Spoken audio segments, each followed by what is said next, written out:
नमस्कार मंडळी, आज मी तुम्हाला असा ट्रेड दाखवणार आहे ज्यात लॉस होणार नाही. कारण हा ट्रेड आहे आंबा आणि मसाल्यांचा. जेव्हा गोड आंबा भेटतो चटपटीत मसाल्यांना, तेव्हा तयार होतो प्रॉफिटच प्रॉफिट असलेला स्वाद. या ट्रेडमध्ये एंट्री आहे आंब्याची, एक्झिस्ट आहे रिकाम्या प्लेटची. रिस्क कमी, टेस्ट रिवॉर्ड जास्त. म्हणून ही मँगो चाट प्रत्येक घरात बुल रन करते. तर सांगा, हा ट्रेड घ्याल की नाही? चला सुरुवात करूया. तर सगळ्यात पहिल्यांदा आपल्याला मसाला बनवून घ्यायचा आहे. त्यासाठी पॅन गरम केला. आता पॅनमध्ये 1 चमचा बडीशेप, अर्धा चमचा मोहरी, पाव चमचा जिरे, अर्धा चमचा मेथी बिया, त्याच्यानंतर 4 लवंग घेतल्या. आता यामध्ये तुम्ही अजून एक गोष्ट ॲड करू शकता, ती म्हणजे 1 चमचा धने. धने घालणं पूर्णपणे ऐच्छिक आहे. आता हे साहित्य आपल्याला 2 ते 3 मिनिट भाजून घ्यायचं आहे. भाजणी करत असताना मंद आचेवर खमंग भाजणी करून घ्या, म्हणजे मसाला एकदम स्वादिष्ट होईल. तर बघा, 2 ते 3 मिनिट हे साहित्य मी भाजून घेतलं. छान असं भाजलेलं आहे. आता साहित्य काढून घेऊया. आता हे साहित्य आपल्याला पूर्णपणे थंड करून बारीक करून घ्यायचं आहे. तर बघा, साहित्य बारीक करून घेतलं. खूप जास्त पण पिठासारखं बारीक करू नका, साधारण जाडसरच ठेवा. तर मसाला तयार आहे. आता आंब्याची एंट्री करूया. तर बघा, या ठिकाणी मी पाडाचा आंबा घेतलेला आहे. तुम्ही कच्च्या कैरीचा देखील चाट बनवू शकता, तो देखील चवीला छान होतो. तर या ठिकाणी मी आंबा स्वच्छ धुवून पुसून घेतला. आता आंबा कट करूया.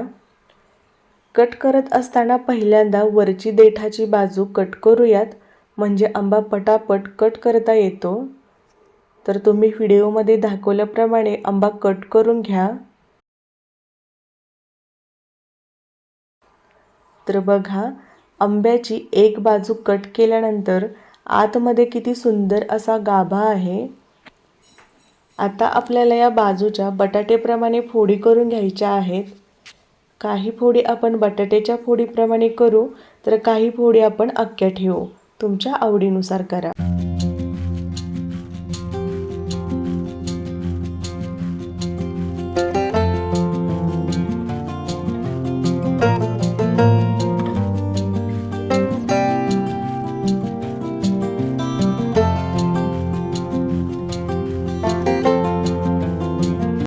तर पुढे आंबा कट केल्यानंतर बघू शकता, या ठिकाणी मी काही फोडी छोट्या केल्यात आणि एक 4 ते 5 फोडी मोठ्या ठेवलेल्या आहेत. आता या सगळ्या आंब्याच्या फोडी आपल्याला एका डब्यामध्ये घ्यायच्या आहेत. आणि सांगायचे म्हटले तर आंबा निवडताना गोड असलेलाच आंबा निवडा, म्हणजे चाट एकदम भारी बनवून तयार होतो. तर बघा, फोडी डब्यामध्ये घेतल्या. आता यामध्ये अर्धी वाटी बारीक चिरलेला कांदा घातला. त्यासोबत बारीक चिरलेला टोमॅटो देखील घालूया. यासोबत आणखी एक तुम्ही बारीक चिरलेली काकडी देखील घालू शकता.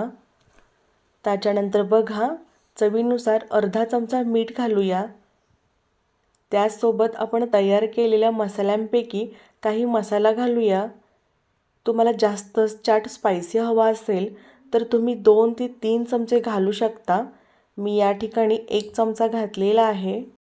त्याच्यानंतर पुढे 1 चमचा धनेपूड, अर्धा चमचा गरम मसाला, 1 चमचा लाल मिरची पावडर आणि अर्धा चमचा हळद घातली. त्याच्यानंतर बघा, मी 1 चमचा गूळ घालते. आंबा जर आंबट असेल तर तुम्ही 2 चमचे गूळ घालू शकता. आता आपल्याला या साहित्याला तडका द्यायचा आहे. त्यासाठी तडका पॅनमध्ये 2 चमचे गरम तेल घेतले. आता त्यामध्ये बारीक कट केलेली मिरची, कट केलेले लसूण आणि कढीपत्ता घालूया. आता हे साहित्य 1 ते 2 मिनिट तडतडले की आपल्याला साहित्याला तडका द्यायचा आहे. तर बघा, साहित्य 2 ते 3 मिनिट तडतडले. तडका देऊया. तडका दिल्यानंतर झाकण ठेवून व्हिडिओमध्ये दाखवल्याप्रमाणे डबा आपल्याला हलवून घ्यायचा आहे. असे केल्यामुळे सगळे साहित्य व्यवस्थित मिक्स होईल. तर मिक्स केल्यानंतर डबा उघडून बघूयात. मस्त, एकदम मस्त हा चाट बनवून तयार झालेला आहे. बघता क्षणी तोंडाला पाणी सुटणारा चाट या ठिकाणी तयार आहे. हा चाट तुम्ही जेवणाबरोबर तोंडी लावायला खाऊ शकता किंवा मग तुम्ही लहान मुलांना डब्यामध्ये चपातीबरोबर भाजी म्हणून देखील देऊ शकता. चवीला खूप अप्रतिम लागतो. एकदा या पद्धतीने नक्की ट्राय करा. आता शेवटी बघा, अजून जास्त याची रंगत वाढवण्यासाठी यावर मी थोडीशी कोथिंबीर घालते. बघा, याचं कॉम्बिनेशन किती छान झालंय. कलर हिरवा, लाल आणि पिवळा.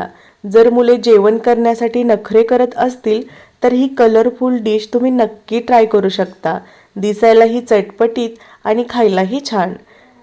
तर या पद्धतीने एकदा नक्की ट्राय करा आणि आपल्या चॅनेलवर नवीन असाल तर चॅनेलला सबस्क्राईब करा, जेणेकरून मी टाकलेले व्हिडिओ तुमच्यापर्यंत पटकन पोहोचतील. भेटू अशाच एका चटपटीत रेसिपीमध्ये. तोपर्यंत धन्यवाद.